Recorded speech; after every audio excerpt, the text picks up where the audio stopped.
Today we're going to talk about scams. Now, no one wants to get scammed, but it's one of those things that if you travel for long enough, chances are you're probably going to encounter some of these situations. So today we thought we would share our experience of what we have encountered as we have traveled all around the world and give you some tips on how you can best avoid these situations. Our number one tip is to simply be aware of the scams that are out there. If you're educated about what may occur, then you'll be more likely to not be surprised. It's all about being prepared, and I really can't overstate the importance of this tip because it's just knowing what might happen, and then when it starts to happen to you, instead of being confused, your brain just kind of clicks and it goes, oh, I recognize what's happening. This is a scam. It's okay for me to be a little bit rude and walk away. Most scammers, they want to take advantage of the fact that you're going to feel confused or uncomfortable, and they kind of use that social pressure as a way to get money from you because, you know, as a tourist, you just kind of get uncomfortable and you're like, here's $5, just go away and leave me alone. But if you know what's happening, then it's like those social norms kind of don't apply anymore. And it's very easy to just be like, I'm going to turn around and walk away from you, even though you're pretending to be nice. So be aware, be educated, because really a lot of the scams that we're going to talk about today, we just recognize them for what they were and we're able to just walk away. And that's the most important thing. So let's talk about what's one. So we're going to share with you some of the times where people tried to scam us. And I'm happy to say most of the times we did not fall for it, but we're going to talk about them. So what's our first one on our list? I can't read it. You can't read it? Let me try it. Okay.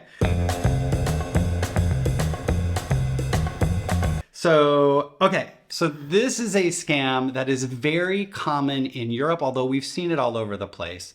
And it's where you'll be in a crowded place. This first happened to us in Milan, but it did just happen to us in Athens, where people come up and they try and be really friendly, and they're really good at being friendly, and then they want to give you something. If someone tries to hand you something, don't take it. That might be a rose or a button or a bracelet. Don't take it. As soon as it is in your hands, they will not take it back and demand money for it. Yes, bracelets are very popular because they'll say it's a free friendship bracelet and then they will tie it on your wrist and now it's there permanently, and they will get very ugly, or they'll just try and make a big scene to embarrass you, so you'll just give them some money and to get them to leave you alone.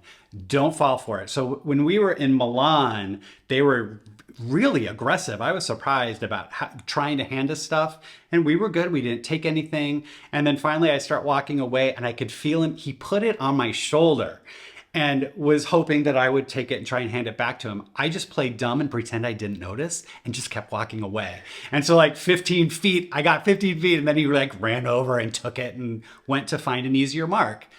Do not take stuff from anybody. Now in Athens, we were just there and we spotted the guy. I mean, he was not being, subtle. And so we knew he was there. He was doing the bracelet thing. And I put my hands in my pocket and we were like beelining it past him. And he came over and was like, hey, how are you? And he like tries to give me a fist bump. And let me tell you, social pressure is hard because I was totally like aware of what he was going to do with that bracelet. And still I felt like such a jerk, but I kept my hands in my pocket. I did not fist bump him back, and it hurt me to leave him hanging, but I was not going to fall for it. So you just have to be aware. They will use that social pressure against you. Do not fall for it. Do not take stuff from people.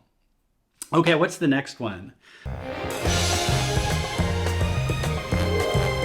So this is a taxi one that you will see frequently, where you're a tuk-tuk or something, and you'll get in and you'll say how much, because every good traveler knows you always confirm a price of a taxi before you get into the vehicle. So we did that. We're like, how much? He's like, oh, 40 baht. And we get in and then we get there and he's like 40 baht per person.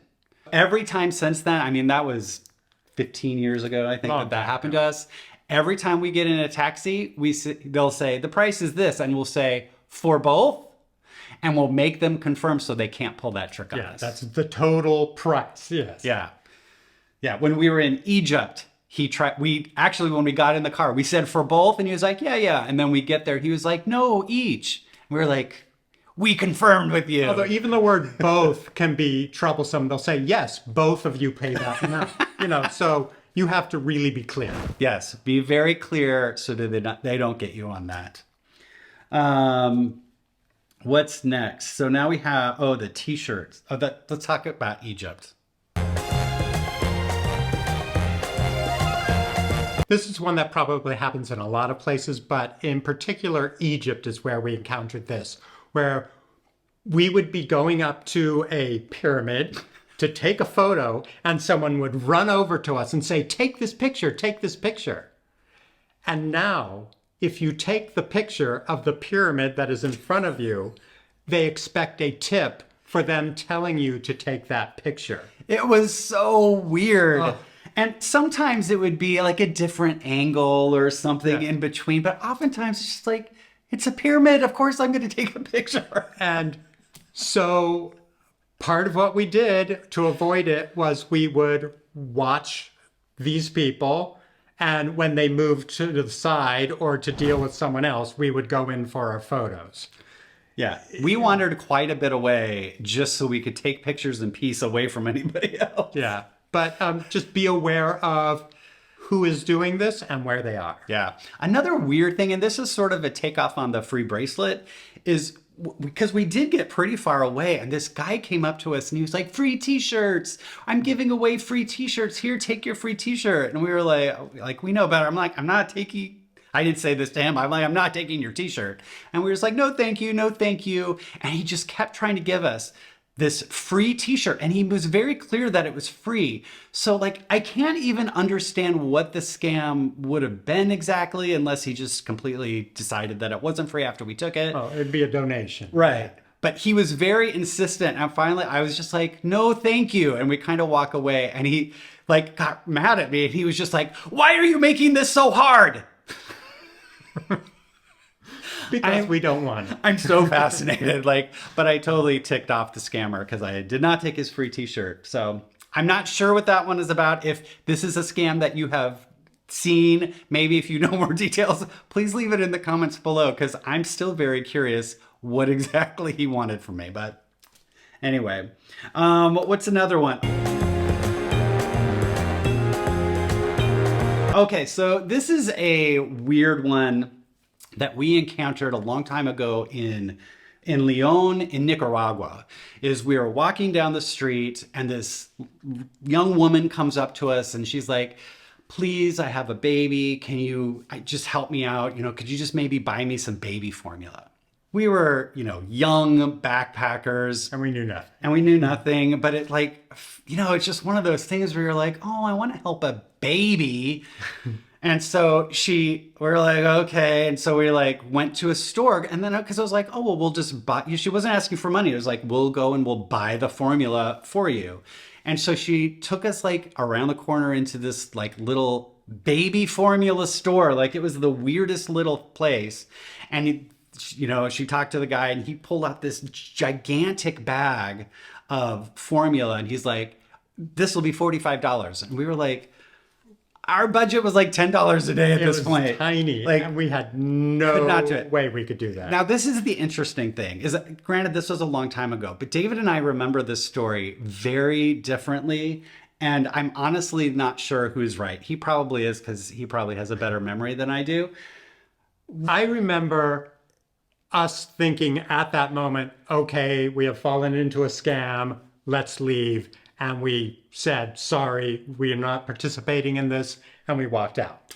So I have the bleeding heart memory is that I knew we couldn't do $45. And as soon as we balked, they were like, well, here's a different one that's $15 or something. Because I do remember afterwards, we heard about this, and I just remember thinking how stupid I was that I'd fallen for it, because it is apparently or at least it was, a very popular scam in Leon. So I'm not sure which is the truth or anymore. It's been too many years, but we definitely encountered this scam. So be wary of buying things because you buy them the thing and then as soon as you walk away, they just return it to the store and then they split the profit. So yeah, it's a good scam.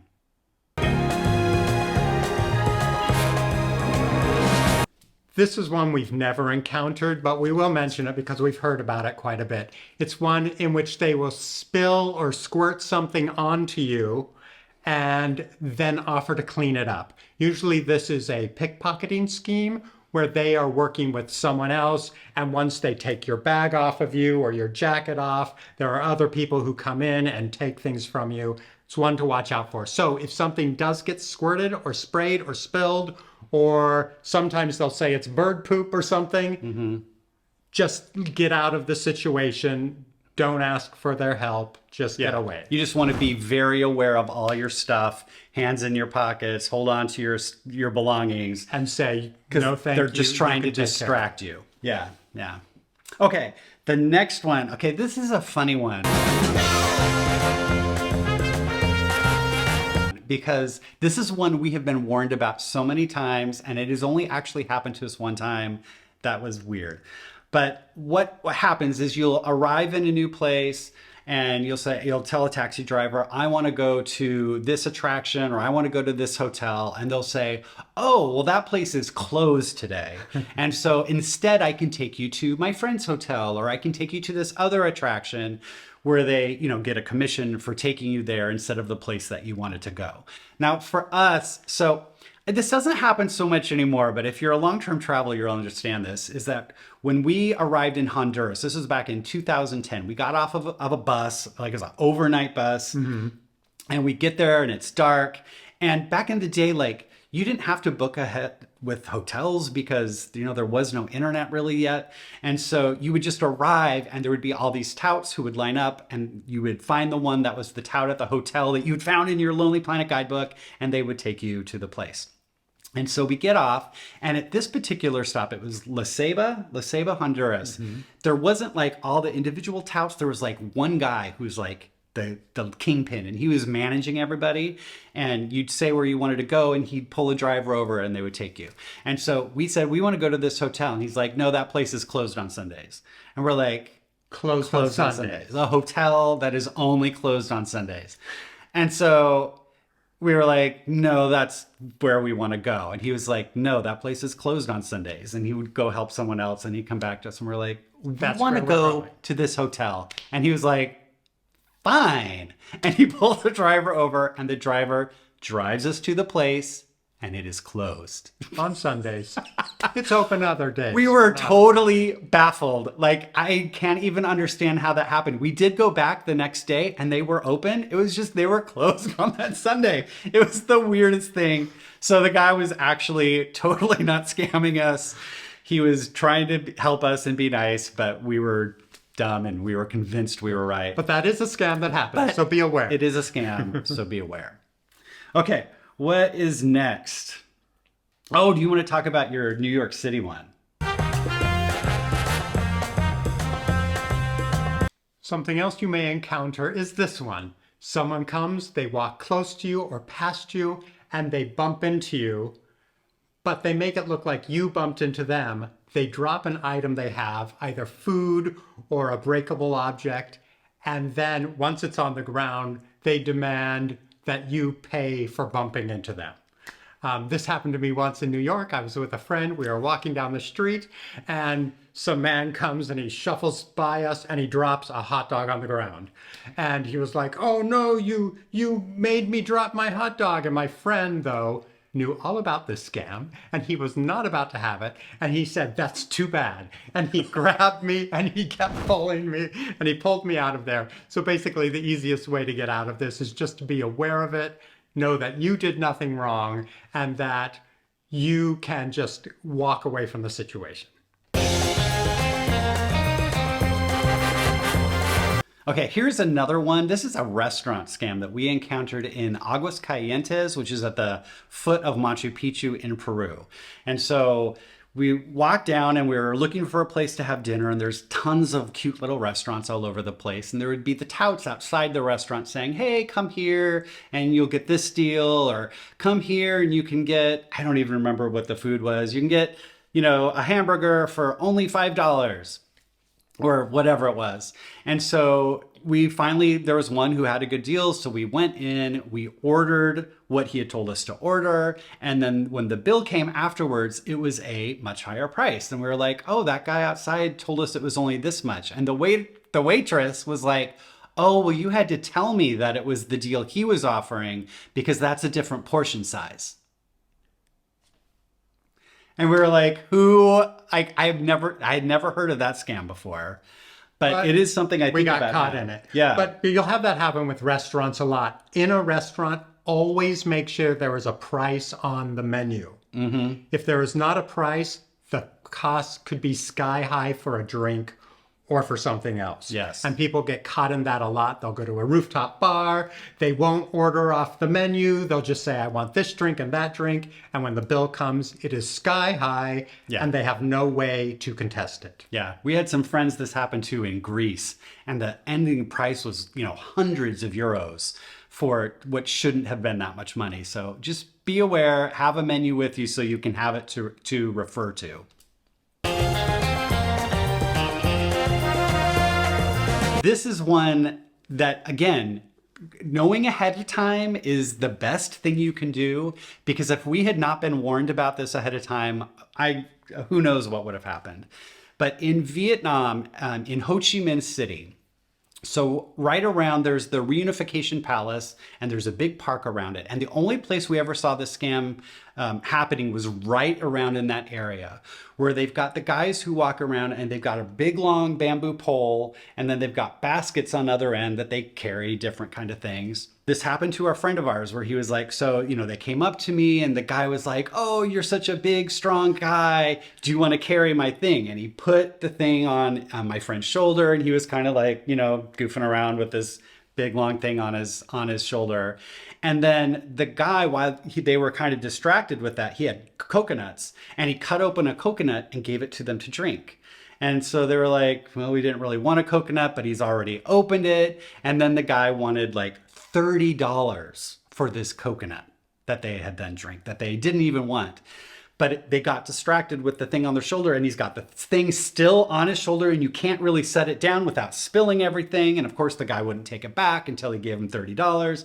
Like, it was a whole thing. So when we were there, we kind of were aware of this, although I wasn't really thinking about it. But one of the guys was there, and he kind of helped us cross the road. And then he was like, oh, you're big and strong. And I was like, oh, nope.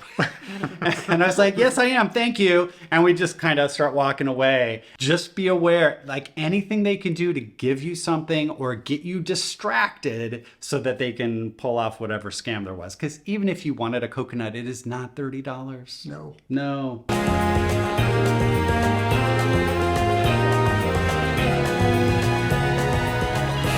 So at the end of the day, the important things to remember is that scams are going to happen. You're 100% going to see them around you, but don't be afraid of them.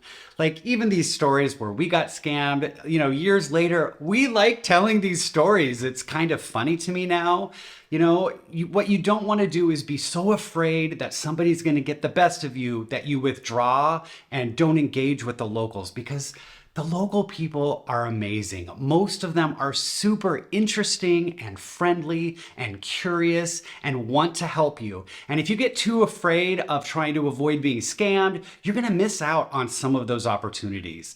I mean, we talk about these scams that happen to us, and we are out tens of dollars. Like at the end of the day, it doesn't really matter, other than it's just a little frustrating.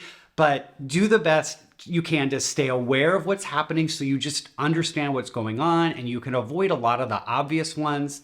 Eventually, you're gonna get got, just as we have. I'm sure we will again, and that's okay. It's just part of being a long-term traveler. Now, we know you all have stories of your own. Everyone does. So please share those stories in the comments below. The more we share these stories, the more we are all aware of what scams are out there, and we can all protect ourselves. So please share those.